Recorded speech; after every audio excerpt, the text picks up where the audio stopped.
Hi friends. So today I'll be talking to you about one of the books that I'm reading these days, and that is Ikigai. So this book has a beautiful cover. I'm planning to, in fact, paint this particular picture on a small canvas. So anyway, so now I'll just I have earmarked some of the pages in this book which I'm going to share with you. So what is Ikigai? So Ikigai, it's a Japanese concept, okay, which roughly translate into the happiness of always being busy.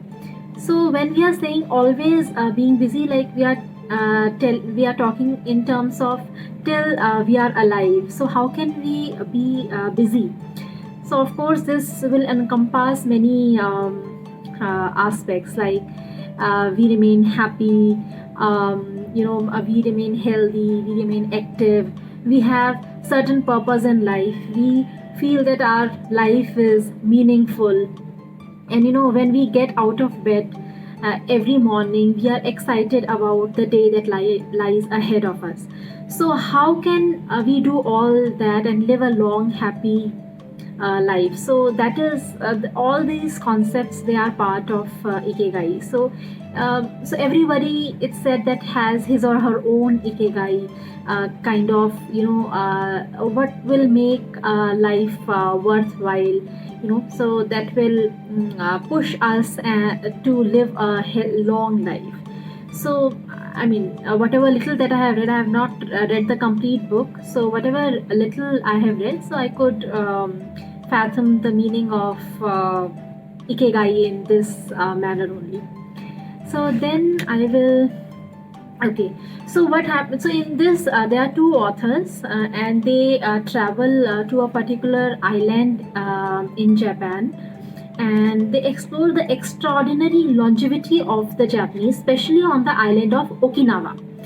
So where there are 24.55 people, okay, over the age of 100 for every 1 lakh inhabitant, which is far more than the global average. So what is the reason of all this? So this is what they have explored in this particular book.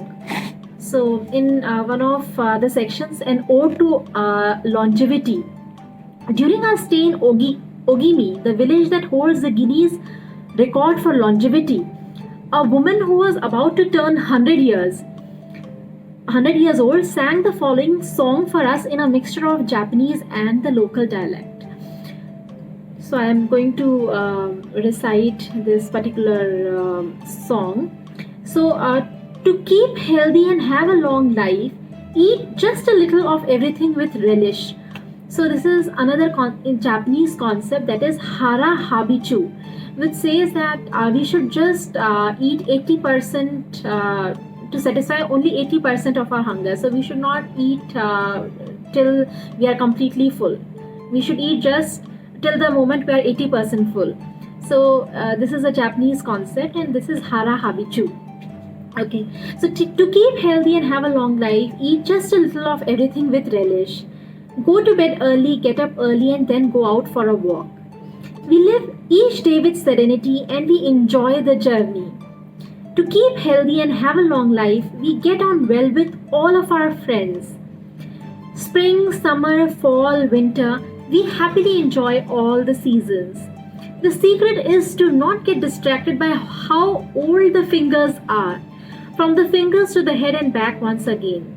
If you keep moving with your fingers working, 100 years will come to you. So I mean, we guys are young, so but as people age, one should keep on moving one's finger, because everything is connected. If you'll keep on doing something, your brain will also keep on functioning, and so on and so forth. So this was an ode to longevity.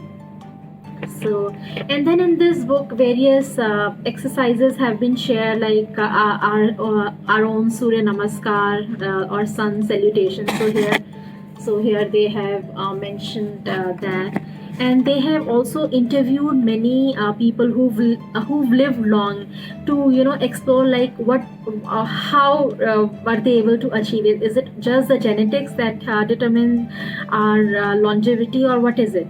So, some of the key themes they have mentioned. One is, I will just read some of the lines. One of the thing is, don't worry. Okay, the secret to a long life is not to worry, and to keep your heart young. Don't let it grow old. Open your heart to people with a nice smile on your face.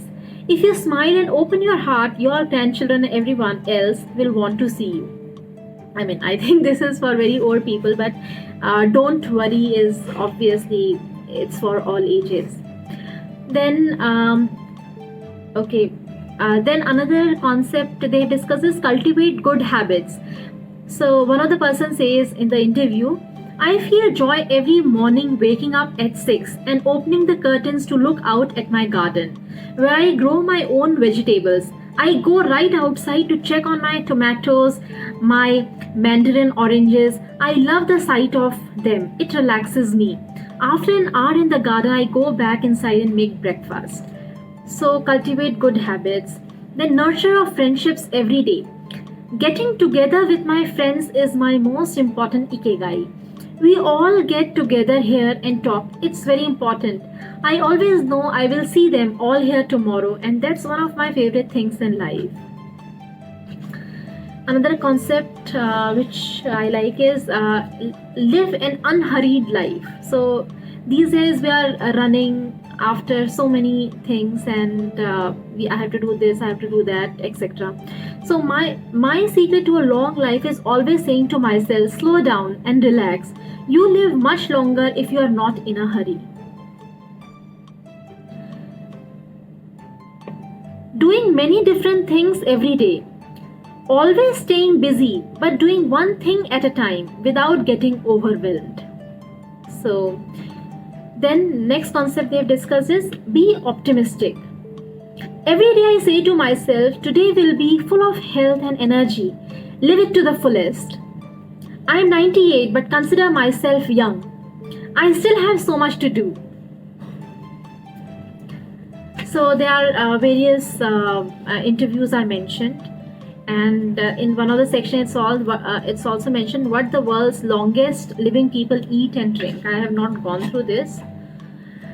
And so in the conclusion, what they are saying is our ikigai is different for all of us, but one thing we have in common is that we are all searching for meaning. When we spend our days feeling connected to what is meaningful to us, we live more fully. When we lose the connection, we feel despair. Okay, now one of the things that I liked is there is no perfect strategy to connecting with our ikigai, but what we learned from the Okinawans, like those where people have lived for a very long time, is that we should not worry too much about finding it. So this is important. So we all are searching for meaning, but we should not panic that I have not yet found the meaning or I have not yet found my ikigai. Life is not a problem to be solved. Just remember to have something that keeps you busy doing what you love while being surrounded by the people who love you. Then in the end, they have concluded by mentioning the 10 rules of Ikigai. The first is stay active, don't retire. So if you are doing something, maybe, I don't know, maybe creating these videos and all, maybe this is my Ikigai. And I wonder if I live for 100 years and I continue to make such videos till 100 years, that will that might be my ikigai, that will push me to wake up every morning excited. I have to share something valuable, creative with everyone. So stay active, don't retire. So if you find something that that you like and that adds meaning to your life, then you won't retire any time. Okay, even when you grow old, when you become old. And take it slow. Being in hurry is inversely proportional to quality of life. Walk slowly and you will go far. Don't fill your stomach. I have already discussed harahachi concept. Then surround yourself with good friends. Then get in shape for your next birthday.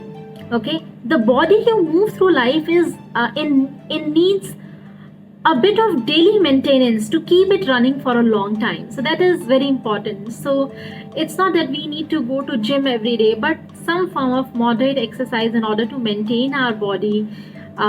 We need to do that. Then smile. A cheerful attitude is not only relaxing, it also helps make friends. Then reconnect with nature. Give thanks.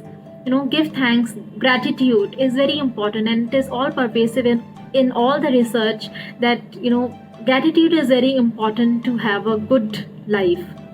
Live in the moment. Stop regretting the past and fearing the future. Today is all you have. Make the most of it. Make it worth remembering. Then, last, follow your ikigai. There is a passion inside you, a unique talent that gives meaning to your days and drives you to share the best of yourself until the very end. If you don't know what is your ikigai, your mission is to discover it. So that's it. So this is how they have summarized the whole book. So there are interviews, there are some exercises. They have mentioned what kind of things these people eat and drink who live for so long. And yeah, so this is all about this particular book. Thanks a lot. Bye bye.